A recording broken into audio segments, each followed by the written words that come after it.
In this lesson, we're going to talk about resources and layouts. So make sure you have the Project Explorer open, and if you happen to be on the Android Project Explorer view, you're probably going to want to change that to Project Files.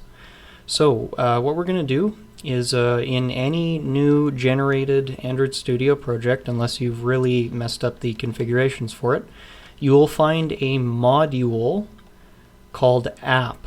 So if you're wondering what a module is, that's basically a term from Gradle, which we'll talk about later.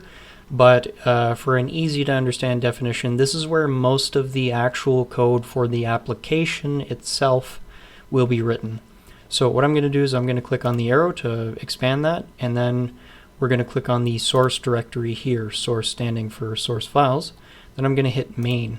Now what we'll be focusing on in this lesson is the res directory here, and res stands for resources.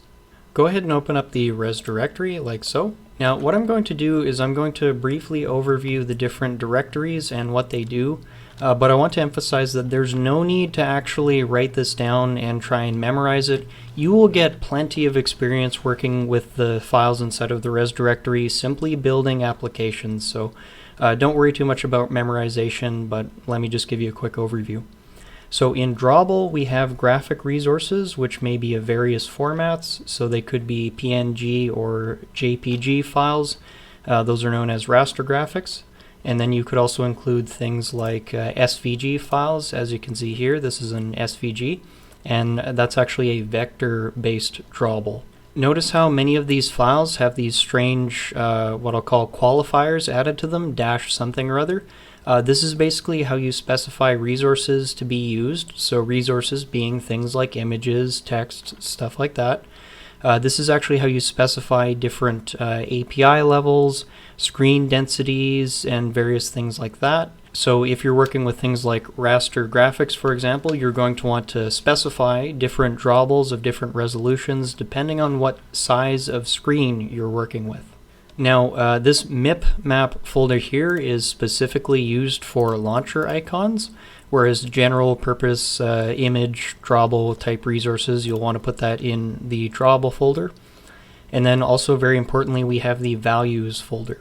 There's many more things that we could add to the values folder, but for starters, we have the colors XML file. And so this is where you can basically define a color scheme for your application. We also have strings.xml. So in this particular case, this would be if we have any string data that we want to include in the application.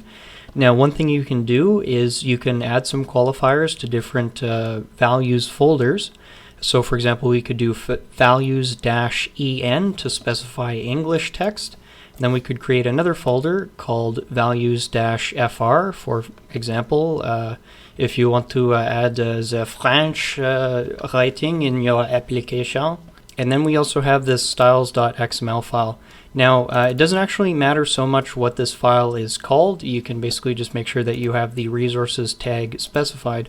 But generally speaking, within this newly generated styles.xml file, you can specify a theme for your application. And as you can see, this is partly based on what is configured in the colors.xml file. Alright, so one folder which you'll also become very familiar with within the res directory, which has not been created yet because we chose not to create an activity, is the layout folder. So what we're going to do is we are going to create a layout resource.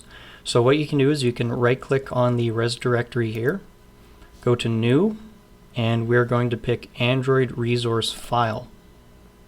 We're going to give a particular name to this file, although it's not super important what it is. So that's going to be activity_preferences. For the resource type, we're going to select layout. For the root element, we can just leave that as a linear layout. Source set main is fine, and we do want the directory name to be layout, and that should have been specified up here. So down below here is where you can specify different qualifiers for things like region, locale, what orientation the screen currently is in. So for example, we could click on this. We could click on orientation here, click this double arrow, and then it's kind of messed up here, as you can see. But what we can do is we can specify, for example, portrait, landscape, or square. In this case, we don't actually need to do any of this, so I'm actually just going to hit the double arrow back to get rid of it. And so once you have these options set up, just go ahead and hit OK.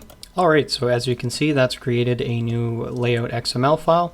Also notice that Android Studio has added in a layout folder in our res directory here, and then it's also added that particular file to that particular layout directory. Now, layout files are one of the primary means by which we design the user interface in an application. It is possible to build the layouts or the things that the user will actually see in your application entirely programmatically, so in Kotlin or Java sources, but in many cases it's a little bit more efficient to do it declaratively in our XML files. So we have the design time editor here, and as you can see, it's really ugly. I'm just going to click on this text tab here to show what this file actually looks like. And as you can see, it's just a linear layout, which is like a view group, and this is where we can place different visual elements, so things like buttons, text views, and so forth. I'll talk more about that later.